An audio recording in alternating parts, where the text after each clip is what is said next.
Banking scam in this world. পৃথিবী সৃষ্টির পর, মানব সভ্যতা সৃষ্টির পর সবচেয়ে বড় ব্যাংকিং স্ক্যাম হয়েছে বাংলাদেশে। 9 তারিখে আমি প্রথম যে গ্রুপটার ব্যাংক সার্চ দিলাম। This is the first bank search in this Republic after 15th August. সেটা হলো এস আলম গ্রুপ। আপনারা সবাই দেখেছেন, সব পত্রিকায় এসেছে।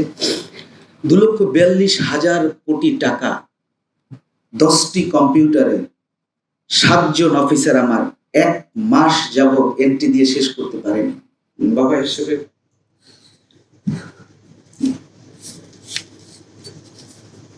চিন্তিত থাকতাম। তো অ্যাকচুয়ালি আপনারা কি মনে করেন এই ছোট ছোট বাচ্চাদের রক্ত এমনিতেই ঝরেছে বাংলার মাটিতে? আপনারা কি মনে করেন আকসুমাইট রাজার যে বড় বড় হস্তি আমাদের দেশে ছিল না? আজকে যে পৃথিবীর দি biggest banking scam in this world, পৃথিবী সৃষ্টির পর, মানব সভ্যতা সৃষ্টির পর সবচেয়ে বড় ব্যাংকিং স্ক্যাম হয়েছে বাংলাদেশে। 5 তারিখে বিপ্লবের পরে আমি তখন করঞ্চল 15 কর কমিশনার, আমি তখন সিএসিতে জয়েন করিনি। 9 তারিখে আমি প্রথম যে গ্রুপটার ব্যাংক সার্চ দিলাম। This is the first bank search in this Republic after 15th August. সেটা হলো এস আলম গ্রুপ। আপনারা সবাই দেখেছেন, সব পত্রিকায় এসেছে।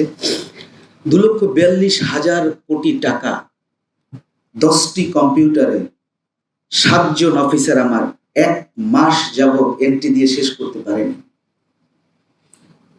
36,000 কোটি টাকা 30শে জুন ব্যাংকে স্থিতি ছিল 5 ইয়ার্সের। 6,781 কোটি টাকা ব্যাংক সুদ পেয়েছে। অধিকাংশই শো করা নেই, আমরা কাজ করছি এখনো। এত বড় কাজ কখন শেষ হবে আমরা জানি না। কথাটা বললাম এই জন্য যে আপনারা যদি আমাদেরকে সহযোগিতা করেন আমরা দ্রুত শেষ করতে পারবো।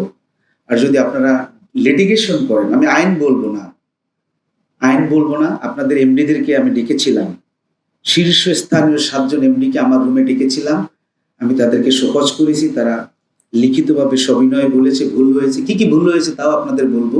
অনেকে সাসপেন্ড করেছে, আমি বলছি না, আপনি সাসপেন্ড করেন না, তাদেরকে সুযোগ দেন, তারা যেন রেকটিফাই হয়ে সুন্দর করে রিপোর্ট দেয়। আপনারা যদি আমাদেরকে সহযোগিতা করেন আমরা কাজগুলো দ্রুত উঠাতে পারবো। আর যদি লিটিগেশনটা করেন, অর্থাৎ যদি বিলম্ব করেন, তাহলে আমাদের কাজটা বিলম্বিত হবে। আমাদের কাজটা বিলম্বিত হলে রাষ্ট্রের কাজটা বিলম্বিত হবে। রাষ্ট্রের এই বিলম্ব যদি গিয়ে কোনো পলিটিক্যাল গভর্নমেন্টের উপরে গিয়ে পড়ে, তখন এই অলিগাররা পলিটিক্যাল নেতৃত্বের সাথে আতাত করে বের হয়ে যাওয়ার চেষ্টা করবে। আমি গ্রাউন্ড রিয়ালিটি এবং ক্রুশিয়াল কথাগুলো বলছি। কেন্দ্রীয় গোয়েন্দা সংস্থার ডিজি হিসেবে বলছি। আমার কাছে আমি সমস্ত গোয়েন্দা সংস্থাগুলোর সাথে একত্রে কাজ করি।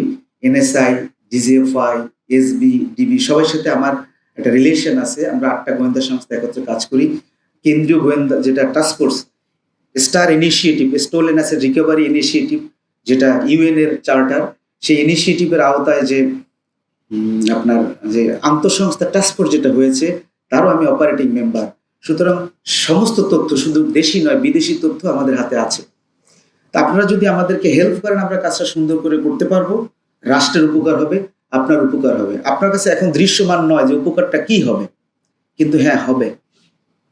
যদি আমরা ডিসেম্বর টাইম বাউন্ড, আমরা আপাতত ধরে নিচ্ছি একটি সাউন্ড শোনা যাচ্ছে, sounds goes at a distance, যে হয়তোবা ডিসেম্বরের মধ্যে আবার একটা নির্বাচনী ডামাডোল বাজবে, অমুকে চাঁদা দিবে তমুককে, অমুকে চাঁদা দিবে তমুককে, তার সাথে তার কথা হবে, রাতের আধারে মিলমিশ হবে, তারপরে তারা ক্ষমতায় আসবে, তারপরে তারা চলে যাবে, আবার নেগোসিয়েট হয়ে 111-এ যেভাবে আমি 111-এও আমি এই একজন যোদ্ধা ছিলাম। এই দুর্নীতি দূর করার জন্য, অলিগারদের ধরার জন্য আমি টাস্কফোর্সের একটা টিমের সাথে কাজ করেছি। আজকে হয়তো দেশব্যাপী কাজ করছি। সেখানে ব্যর্থ হয়েছি আমরা, কারণ আমাদের বন্ধু পার্শ্ববর্তী কোনো একটা রাষ্ট্রের হস্তক্ষেপের কারণে আমরা তখন পারিনি।